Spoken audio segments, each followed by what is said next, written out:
والآل وسهل وسهر رجب تدلي بالتقديم وتدقيق بحرمة المقدم الصديق واللي يجد بحق وتوفيق بحرمة الموافق الفاروق واللي يأب سعادة الدارين بحق عثمان أخي النورين ثم بحرمة إمامنا آلي أبلي في دار نسيتا يعتلي يا ربنا يا ربنا يا ربنا يا ربنا يا ربنا اقبل نصمنا بحرمة الحسن والحسين ما حرمة كل من إلى سبيل جمع وحرمة البنين والبنات وحرمة الآل مع زوجات وحرمة الرسل والأنبياء والعلماء مع الأولياء. bii nag dañ ko diviser en 6 zones mu nekk zone yoo xamante ni wax dëgg Yàlla ni ko sëñ bi misaale mooy que ni dafa am fi ñu naan institut islamique ba pare am majalis nga xamante ne xam-xam beeg yooyu fa lañ koy jàngale ba pare na doog a ñëw nekk UFR science islamique et arabe ba pare nag doog a dem nag ci yeneen yi nga xamante ne moom moo ci des mais fii ñu taxaw nii présentement mooy UFR science islamique et arabe nga xamante ni dafa am ay salle d'étude yéen a ngi ci actuellement benn salle d'étude boo xamante ni nekk na 1000 et quelques mètres carrés yoo xamante ni ñetti étage lay doon te it aussi ci biir loolu it aussi dañoo ñëw bi ñu commencé fii waroon def ay fondation yoo xamante ni 1 mètre 20 la mais bi ñu seetee ni 1 mètre 20 yi ak bâtiment bi fi war a taxaw ak ñi nga xamante ni mooy suñuy partenaire yi nga xamante ni ñoom ñoo yore wàllu technique di def ay études bi ñu defee ñoom seen descente de charge gis nañ ni que 1 mètre 20 yooyu ñu gas bu ñu fa tegee bâtiment bi ëllëg si biir na mu waroon yàggee du ko yàggee ñu ne léegi taxaw leen nañ woo ñeneen ñi nga xamante ni ñooñu lañ tuddee waa géotechnique nga xamante ni ñooñu ñoo amee xam-xamu suuf ak suuf lu mu attan ak suuf bii ban la wala du ban nangam bi ñu ñëwee seet ko daal ni déet loolu du baax da ngeen di wàcc zone bii mooy zone bi gën a critique wàcc leen 2 mètres 50 su ngeen wàccee 2 mètres 50 ngeen jël 50 centimètres yi ñu améliorer ñu jël latérite améliorer wala gros béton stabiliser suuf gi ba mu taxaw ngeen doog a commencer seen i fondation moo tax bu ngeen xoolee nii actuellement di ngeen gis ni li ma leen di wax mi ngi ni confirmé na actuellement latérite amélioré bi def nañ ko ba pare ñëw na ci semelle yi gis ngeen semelle yi dafa nekk semelle yoo xamante ne gis ngeen bii war na nekk ay 4 mètres et quelques sur 3 mètres et quelques 6 mètres 11 je m'excuse 6 mètres 11 sur 3 mètres et quelques d'après mon chef de chantier te loolu it aussi gis ngeen ne épaisseur du béton bi mi ngi nekk 75 centimètres yoo xamante ni dañ ko couler béton te gis ngeen ni ñu ko ferraillé benn semelle bii rek presque mën naa ni en ferraillage jël na lu jege 1,5 tonne de fer dina jël ci béton 21 mètres cubes te 21 mètres cubes bu ñu ko xaymaa donc mètre cube bu nekk di nga ko multiplier par 2500 kilos presque dina jige mën naa ni su ma jumul ay 5 tonnes benn semelle bu ne dina jige ay 5 tonnes waaw mais nag am na si nag yenn semelle yoo xamante ni semelle yu ndaw la yoo xamante ni yii dinañ jël ay 2 tonnes yii dina jël 1 tonne mais yii nga xamante ni day jël loo toll ci 7 semelles comme ni ko chef de chantier bi confirmé mais am nañ ci loo mat 4 ou 5 ci bâtiment bi parce que mu ngi jëm 3e étage léegi nag ci biir loolu actuellement fii nga xamante ni moom lañ toll nag ci avancement des travaux yi nga xamante ni murit yëpp fi mu nekk ni kenn ku ci nekk ba sëñ bi kàddoo kenn ku ci nekk ba ci man mii di wax ak yow it 37 000 yooyu ñuy wax nga xam te ne taalibe bu nekk daf ko war a joxe chef de chantier bi joxe na ko ouvrier yi seen ci ginnaaw it kenn ku nekk joxe na wàllam kon nag dafa am beneen bët boo xam te ne ñun ñu koy xoolee avancement des travaux yi dañoo waxoon ne dañu soxla bâtiment université bi ñu defar ko ci 2 ans mais ki nga xam te ne mooy Abdou Lahad Ka non seulement dafa jël doomi sénégalais rawatina doomi Touba. parce que ba muy liggéey feneen dafa jël ay doomu Touba yóbbu leen fa dafa wàññeekuwaat doomu Touba ya mu yóbbuwoon feneen ñëpp mu indi leen fii ba pare woote waat ci dëkk bi ni képp kuy doomu Touba loo xam ci loo xamante ni yaakaar nga ni mën nga ci am nga pàcc na nga ñëw parce que ñëw bi ñaari fànn lay amee mooy que ni boo liggéeyee non seulement dinañ la fay sa àq ak sa yelleef mais aussi dañoo indi nag ay partenaires yoo xamante ni ay sénégalais lañu jugee feneen fu dul Touba ba pare indiwaat yeneen xeet yu mel ni ay turc jóge turc ñëw yooyu yëpp nag ñu bëgg a dajaloo boole suñu xam-xam boole suñu technologie boole suñu méthodologie pour nga xamante ni kenn ku nekk la nga am ñu seet la ca baax ñu jël ko boole la baax rek taxawal ko comme ni yamb di def garab waaw bu buggee defar lem garab gu mu dem rek day seet la nga xamante ni moo am njariñ ca fleur ba mu jël ko dajale loolu yëpp moo tax lem di am donc nag Abdou Lahad Ka lem la bëgg a defar fii ci biir loolu it nag mooy instant bi ñu toll nii nag wax dëgg yàlla ñi ngi sant ouvrier yi nga xamante ni ñoo fi jot a nekk it parce que nag gis ngeen heure bii ñu ngi liggéey 8 heures ba 4 heures mais terewul fu béton taxawee kenn du arrêté coulage yu béton ba suba dañuy continuer bu laajee ba 20 heures bu laajee ba 21 heures bu laajee ba 22 heures mais pour dellusiwaat nag ci UFR science islamique bi moom ñetti bâtiment yu 3 étages ñoo fi nekk benn bi moo nekk nii moom lañ tuddee numéro 1 nekk côté aile gauche am na ci kanam tuuti danañ fa àgg muy numéro 2 nekk ci digg bi am na it ca beneen pàcc ba muy numéro 3 nekk ca wàllu wala ñu tuddee ko aile droite léegi nag bu ñu paree loolu nag doog a dem nag ca majalis aussi dañ fa am centre ay salle d'étude yoo xamante ni ñaar ñoo fa nekk ak restaurant ñaar ya fa nekk ak restaurant nag benn bi dafa nekk ñaari salle d'étude comme bii ñu boole leen def ko benn mu nekk salle d'étude grand modèle nga xamante ni dina guddee lu toll ci presque ay 180 mètres ba pare nekk 3 niveaux foofu it aussi même fondation bi moom moo fa nekk donc loolu dinañ ko gis ba pare amaat fa nag beneen salle d'étude bu ndaw boo xamante ni moom it aussi avancé na donc pour toujours rek continuer ci fi ñu nekkoon maanaam présenté woon naa leen projet bi de façon générale léegi nag dañoo njëkkee woon sànq ñu ngi taxawoon ci UFR science islamique et arabe ba xool nañu bâtiment numéro 1 bi nga xamante ni moom it toujours mi ngi toll ci 72 mètres à peu près sur 14 mètres ba pare nekk R+3 te ñu jóge fa léegi ñëw ci bii nga xamante ni mooy bâtiment centre d'étude numéro 2 bii nag moo nekk ci digg bi moom it boo ngeen gisee fii ñu toll nii actuellement en pourcentage d'avancement des travaux actuellement ñi ngi ci semelles yi à 79% ñi ngi ci amorce poto yi à 62% te yi ñu leen di jox it aussi c'est des pourcentages réels puisque déjà au niveau par exemple des semelles sur 93 mètres sur 119 mètres cubes de semelles on a déjà coulé les 93 bu def rapport bi da nga xam ne 79% la amorce poto yi aussi sur 16 mètres cubes on a fait les 10 mètres cubes à peu près donc mu nekk 62 mètres cubes 62%. léegi nag ci biir loolu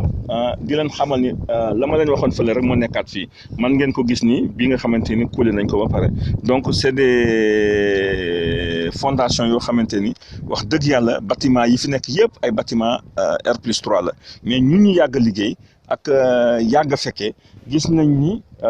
moyens yi nga xamante ni moom la commission technique bi demandé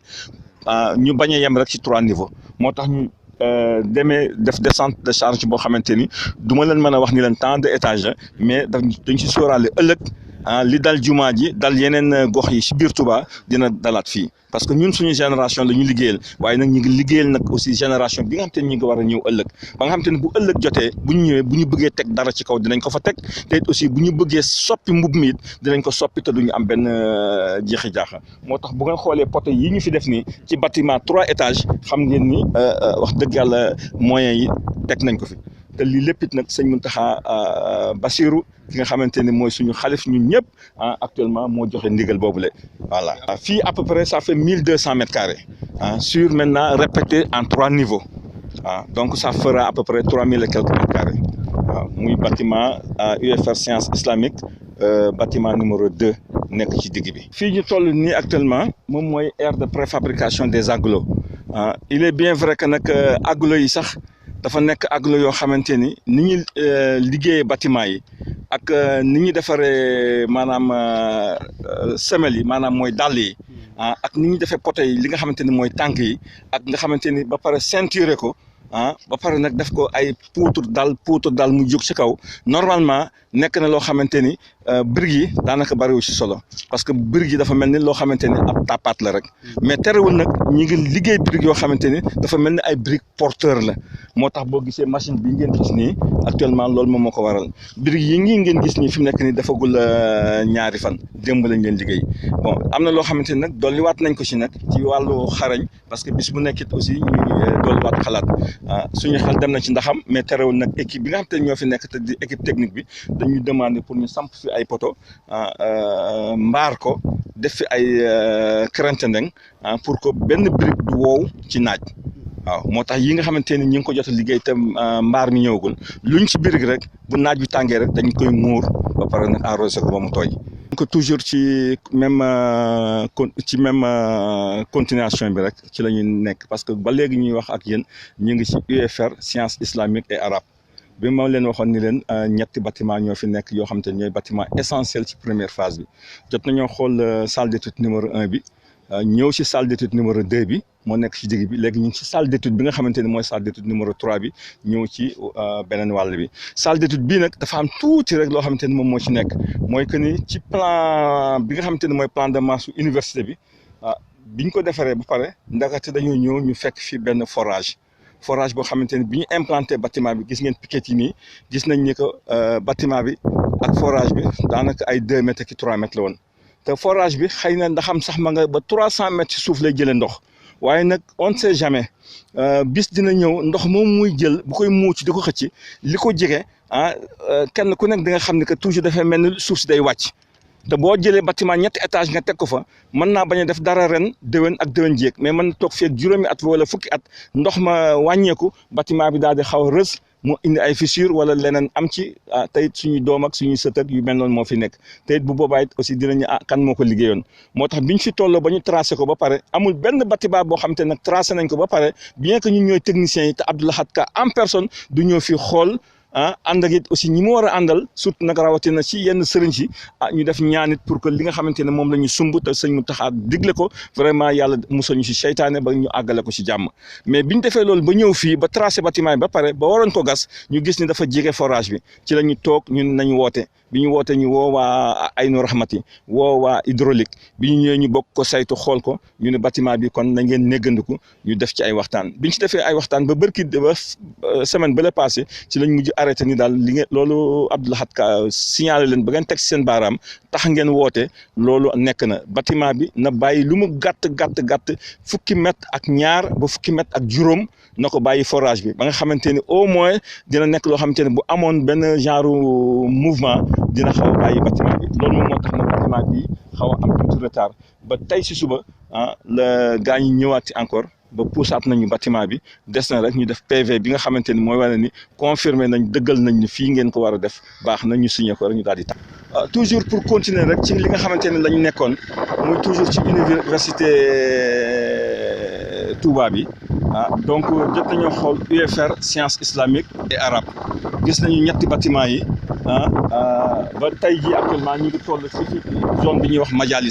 majalis moom mën nañ ko wax gone Ndakaaru du xam lan mooy majalis waaye gone Touba ku ko ni majalis moom dina xam lan mooy wutu majalis parce que boo demee université Touba doo ko fa gis université Ndakaaru Ndiaye doo ko fa gis mais fii Touba sëñ Mountakha dani moom mënut a ñàkk majalis ñi nga xamante ne dañoo def institut islamique jàng alxuraan ba nga xamante ne wàcc nañu ci daara pour que ñu mën a tegante mbagg ka nga xamante ni moom dafa dem jàngi école directement moom dina jaar majalis am ànd ak yar ak teggin ak xam-xam boo xamante ni bu ñëwee ba tegante mbagg ak ka jóge feneen bu boobaa dina ko won loo xamante ni ku jaarul fii doo ko mën a am donc fii moom mooy zone majalis am ñaari bâtiment yoo xamante ni ñoo fi nekk yu mag ak restaurant bi nga xamante ni moom la xale yi di jëfandikoo bu ñu demee ba toll fenn fii ci biir majalis bi nag gis ngeen ko ni bi mooy bâtiment bi nga xamante ni mooy bâtiment grand modèle bi salle d'étude grand modèle nga xamante ni moom dafa mel ni dañuy jël ñaari salle d'étude ci yeneen zone yi boole leen lënkale leen def ko benn salle d'étude moom moo nekk nii léegi gis ngeen fii aussi beneen xam-xam la boo xamante ni ak beneen système boo xamante ni aussi wax dëgg yàlla ñu ngi koy sant nag ki nga xamante ne aussi mooy suñu directeur général ñun ñooy techniciens yi mais terewul bi mu xoolee ni fële gis nañ ni yàgg nañ fa sonn nañ fa ñi ngi gas ba ay 2,50 m gis nañ ni suuf saa ngi daanu ak lépp mu ni moom dina defar système boo xamante ne ñun dinañ koy xalaat mais ñu ngi koy defee ci bâtiment yi nga xamante ni day nekk bâtiment sous-sol nga xamante ni boo ko defee nii day nekk radier général donc def fouille général moom mu ni nag système boobu la bëgg a appliquer fii ak lu mu cher ak lu mu métti suuf si nga gis mu gas ko yëpp génn ko day liggéey ci biir suuf ba pare bu pare delloowaat ci suuf si mu mel ni lii mësu cee am donc lii lañ naan fouille général en radier donc nag moom la dindi suuf si yëpp sur 2 mètres bu ngeen gisee matériels yi war a liggéey yëpp dañ ko dugal ci biir ba nga xamante ni instant bi ñu toll nii fouille bi mat na 100%. waaye 100% des fouilles actuellement defar nañ ko léegi nag ñu ngi commencé nag di liggéey nag semelles yi comme semelles yi ñu daan gis fële mais semelles yi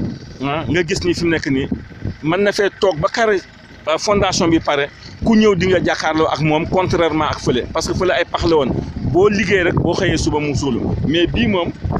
am bari na ñoo xam te duñ ko nangu parce que da naan fàng loo fi def moom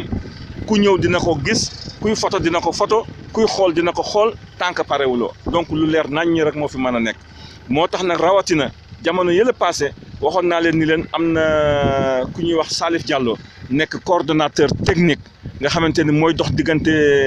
commission technique bi ak entreprise bi ak approvisionnement yi ak di saytu li nga xamante ni moom mooy qualité yi yooyu yëpp dafa nekk nit koo xamante ni def na li ñu naan PAQ génn na système yooyu yëpp ba nga xamante ne lu ci nekk ak phase bu ci nekk daf ko jàpp benn par benn mën naa ne tëju na ci bureau daal daanaka lu mat une semaine pour defar document boobu génn na bi mu génnee it aussi moom ci boppam mu jàpp ni du mën a toog moom àggale loolu ci la demandé indi ku ñuy wax Guèye moo nekk ni sama wet ma leen koy présenté moom la jël comme adjoint coordinateur moo ngi nii mooy sëñ Guèye donc moo ñëw aussi renforcer équipe parce que équipe bu fekkente ni renforcer nañ ko liñ naan ku dolli cere dolli ñeex donc nag wax dëgg yàlla moom it bi mu dikkee ak léegi une semaine la toll waaye indi na fi xam-xam indi na fi yar ak teggin te it aussi indi na fi collaboration liñ naan nag yenn waxtaan yenn pas diisante yeeg yenn mbëkkante yi ci biir liggéey mënta ñàkk parce que il faut ñu di ko def pour kenn ku ne boo indee sa xam-xam ñu mbëkkante ba xam ni que jël naa lu baax li jël ci yow jël nga lu baax li ci man nañ ko boole ñu samp ko mu nekk li nga xamante ne mooy lu baax li bii ñu taxaw nii nag moom la ñuy wax salle d'étude A1 moom mi ngi toll daal ci 1000 et quelques mètres carrés moom it mi ngi jëm 3 étages moom it ba tey nag dafa bénéficié woo ci xam-xam bi nga xamante ni mooy xam-xam bi ñu mujjee taxawal maanaam muy jëm ci fondation yi parce que gis ngeen suuf si ni mu demee nii da ngay gas war a jëm ay 2 mètres ba 2 mètres 50 muy daanoo ko ak yu demee noonu te it aussi vraiment qualité bi ci soxla amu ci Abdou Lahad ni léegi moom dina obligé daal seet la ko neexee la ko naxari def ci les grands moyens mooy lan mooy ñëw tegget gas fi bâtiment bi war a taxaw yëpp mu gas ko en pleine masse génn suuf si teg fële nga xamante ni dina mën a jàkkaarloo ak li muy liggéey ñu liggéey fondation yi